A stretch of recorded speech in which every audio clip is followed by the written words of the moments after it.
Hello, everybody, and welcome back to Wicked. So, today's case, we are talking about the case of Tina Slaughter.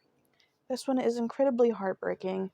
Unfortunately, we don't have a whole lot of information about Tina or the case itself, so we don't really have a whole lot to go on, but I'm going to tell you what I was able to find out.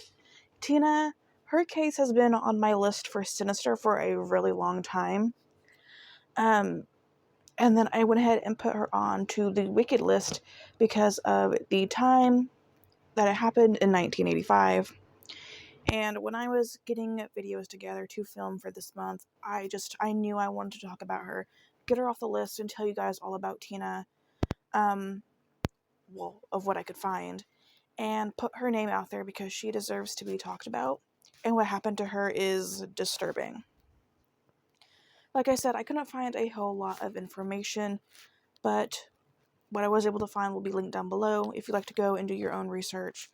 With that being said, let's go ahead and get into this. So, Tina Slaughter, a mom of two young boys, was attacked in her home on the evening of July 11th, 1985. 27-year-old Tina was home with her children who were sleeping, and so was she, when an intruder broke in and stabbed her multiple times in the early morning hours. She was first attacked in her bed, and then she was able to make it into another room where she was continually stabbed. So I guess she woke up while it was happening,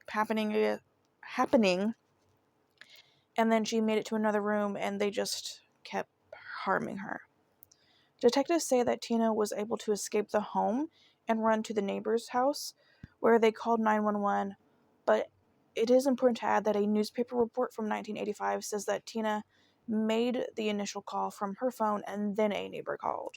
So there is a bit of a discrepancy there, but we do know that a neighbor was involved in some way.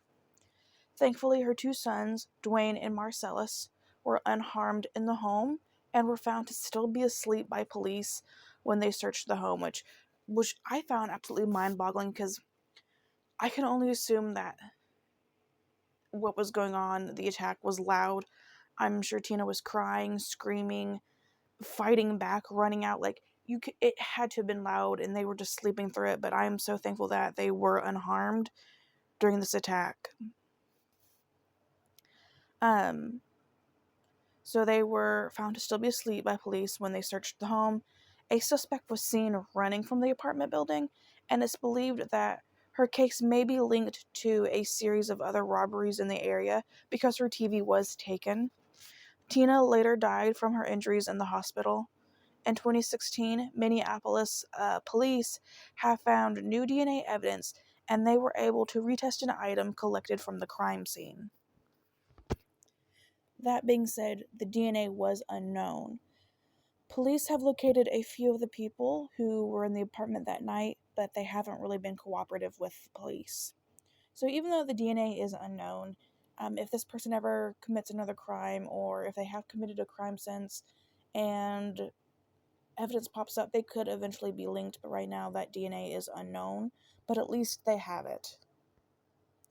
And this is a quote from Tina's mom, Pat, who says, "I think the older we're getting, it seems worse, because we're not going to be here much longer, and I like to see someone held responsible for what happened to her." End quote. Unfortunately, her oldest son, Dwayne, was killed in 2001. I'm not sure how. I just know that he was unfortunately killed as well. Anybody with any information is urged to contact Sergeant Caracostas at 612-673-3983 or the anonymous tip line at 612-692-8477. And that is all the information I have for you on Tina Slaughter. Like I said, I wasn't really able to find too much stuff. But the good thing here is that they did get DNA. They were able to retest an item. We can only hope that something comes along where they can finally find a match in the DNA and someone can be held responsible. The quote from her mother, Pat, really broke my heart because I can't imagine going since 1985 knowing that your child was taken from you in such a horrifying way, not knowing what happened, and you're just getting older, and the years are passing by, and you still don't have no answers, and all you want is just, I want to see the day that this person is held responsible, and there's a chance that I might not get to. That just really breaks my heart, but I hope that Pat gets that sweet, sweet justice for her daughter, and Tina can finally be put to rest, and this case can be closed. I am extremely sorry to the family for losing Dwayne. As far as I know, Marcellus is still alive. I could be wrong, but I only saw information about Dwayne, and it was just that little bit. To lose Tina and then to lose Dwayne, it has to be really hard, but hopefully Marcellus is still alive. So let me know your guys' thoughts down below. What do you think that it's possible that they will be able to come up with a DNA match? Do you think that it will come up before family members start to pass away like Pat? Let me know your thoughts down below, like always. Again, I apologize for the shorter video, but I still wanted to talk about Tina because this case was so horrifying, and her family deserves that justice. But thank you guys so much for listening to Tina's story, and I will see you guys very soon. Bye, guys.